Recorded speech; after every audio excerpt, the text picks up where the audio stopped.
Hello everybody and welcome back to another EP video. Far and away the biggest shock of the 2020 presidential election came in Florida, specifically Miami-Dade County.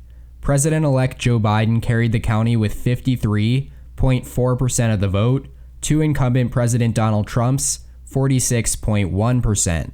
That is a margin of just 7.3 points. And the reason this is so significant is that in 2016, Hillary Clinton carried it with 63.2% of the vote compared to Trump's 33.8%. That was a 29.4 point lead, over 4 times Joe Biden's margin this year. And back in 2012, President Barack Obama won the county by 23.7 points. So in short, Miami-Dade has a long-standing history of being extremely Democratic.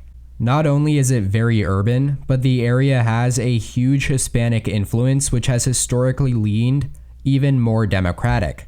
All of these factors were supposed to be the key to propelling Biden to victory in the must-win state for President Trump.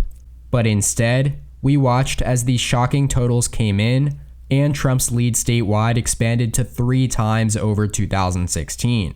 Roughly 75% of Trump's net vote gain statewide since 4 years ago came from Miami-Dade alone, and it became very clear early on that the former vice president would have to count on tight margins in other states across the country.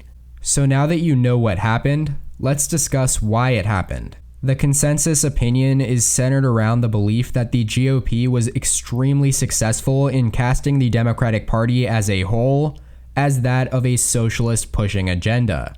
This resonated especially among Hispanic voters who are scarred by authoritarian regimes in Latin America and who are seeking better economic opportunities in the US. Now, it is very easy to point at the Cuban community as a whole, which makes up over 50% of the Hispanics in the area. But the truth is that Biden underperformed among all Hispanic communities. His campaign's message, which was heavily focused on the Trump administration's failures in handling the coronavirus pandemic, made for a rather pessimistic campaign message, especially in a state that was impacted as heavily as Florida.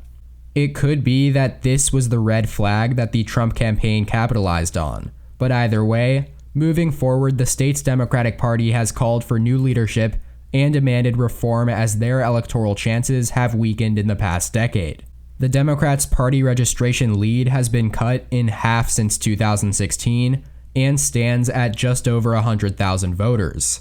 And there is plenty of criticism regarding the Biden campaign's lack of field operations in the state, which are believed to have negatively impacted congressional candidates down ballot as well. Not only did the Democrats struggle with Hispanics at the top of the ticket with Joe Biden, but they unexpectedly lost 2 congressional districts in southern Florida as well, the 27th and the 26th.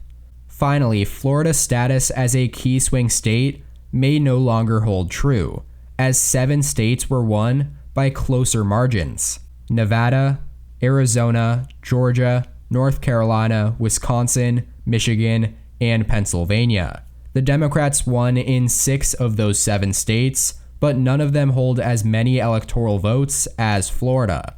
It is starting to look like if things don't change between now and 2024, there could be a possibility that Texas replaces Florida as the next major swing state in the Sun Belt, along with, of course, Arizona, Georgia, and North Carolina.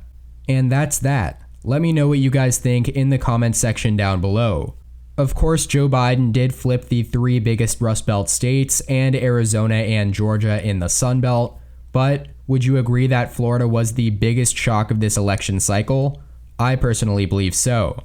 I hope you all enjoyed though. If you did, please make sure to like the video down below and subscribe to the channel if you haven't already. Check out more content from my channel here as well. Thank you all so much for watching, and as always, tune in next time. EP out.